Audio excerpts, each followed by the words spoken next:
Hey guys, it's Core Ross and welcome to the short masterclass for Gridlock. Now Gridlock is the brand new Australian attacking operator for Rainbow Six Siege's Burnt Horizon DLC. Her unique gadget is the Trax Stingers. Now these were originally developed to stop vehicles in the lore of the game, but in the game they're used to deny freedom of movement for defenders because they spread out and cover a large amount of area, which does quite a lot of damage but also is very loud to destroy. So as a result, defenders, if they want to move around the map and they come up against these tracks, they're going to either have to take some damage or they're going to have to destroy them, making of course a lot of noise. Now for Gridlock's loadout, she has a lot of firepower. For primary weapons, she has the choice of the F90 assault rifle or the M249 LMG.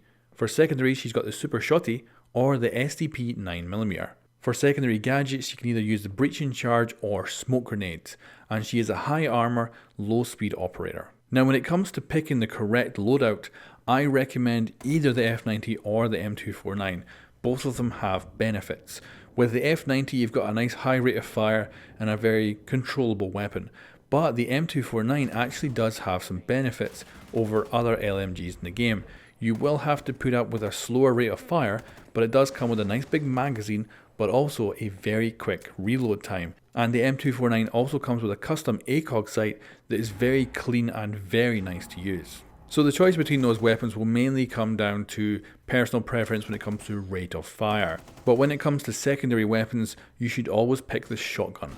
The reason for this is the shotgun can make holes in floors or in holes in walls very easily, which means you can ditch the breaching charge and instead take smoke grenades. So let's talk about how to dominate with Gridlock, but also how to counter her as well. So first of all, the Trax Stingers are very vulnerable. They take a long time to deploy, plus they can also be destroyed with a single bullet or explosives or even Maestro's turret. So because of their vulnerability and the time it takes to deploy them, that's why I always bring along a smoke grenade. You can throw the smoke grenade in first, then the Trax. This gives the Trax a little bit of cover to deploy and make it harder for the defenders to counter it.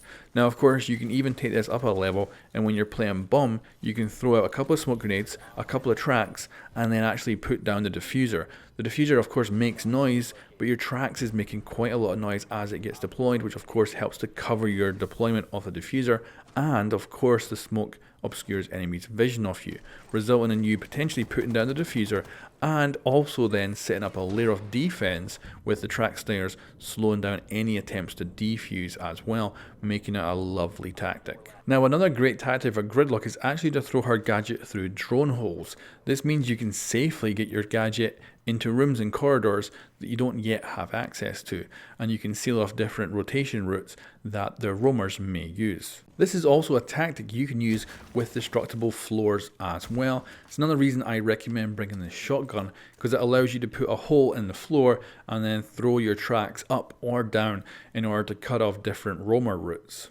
The placement of the Trax Stingers is also very important.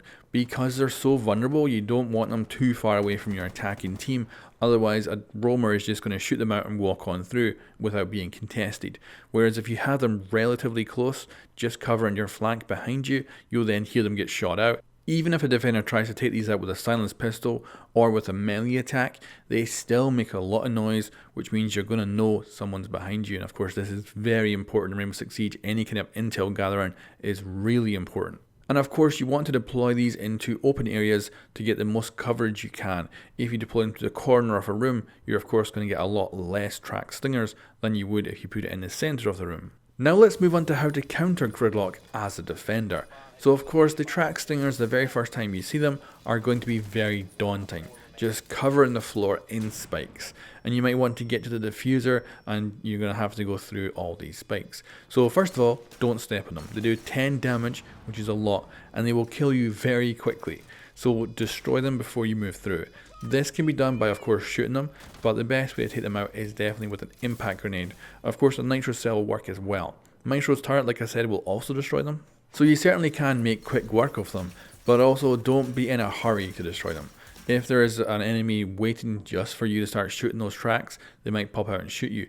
So you do have to think about it tactically. You do want to push up on them quickly and as quietly as you can, but like I say, even with a silenced weapon, you're still going to make a lot of noise destroying them. Now, another important bit of information for the defenders is that Gridlock has no direct counters. So of course Maestro's turret can destroy them, but of course you'd have to have the Maestro's turret in the right place that Gridlock is planning to deploy her gadget.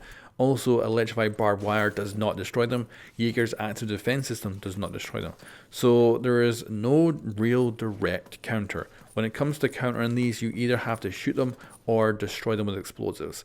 That is your only options. Of course, you can also melee them, which can be a little bit quieter, but that would mean actually having to look down and hit them. I don't recommend that for most situations. Now, you might assume that simply destroying the center tracks will actually stop this gadget from spreading.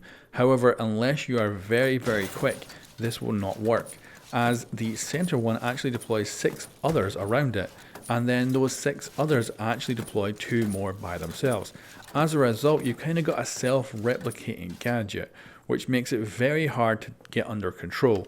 Now, certainly if you shoot it immediately, you will be able to stop it, but if you don't, it is going to be able to get out there and put much more out, and as a result make it very uncontrollable very, very quickly. Now, I'm going to leave you with one last tip, which is not to team up Nomad and Gridlock. The reason for this, if an air jab goes off and sends a defender flying, they will actually destroy all the Gridlocks they fly over, and they will only take a total of 10 damage. Now, this might change in the future when the game gets patched. However, it is definitely not a good combo. So if you're going to bring both of them with you, make sure they put the air jabs and the Gridlocks in different locations. And thank you very much for watching this short masterclass on Gridlock. If you have any additional tips and tricks, leave them in the comments below. Thanks for watching, and I'll catch you next time.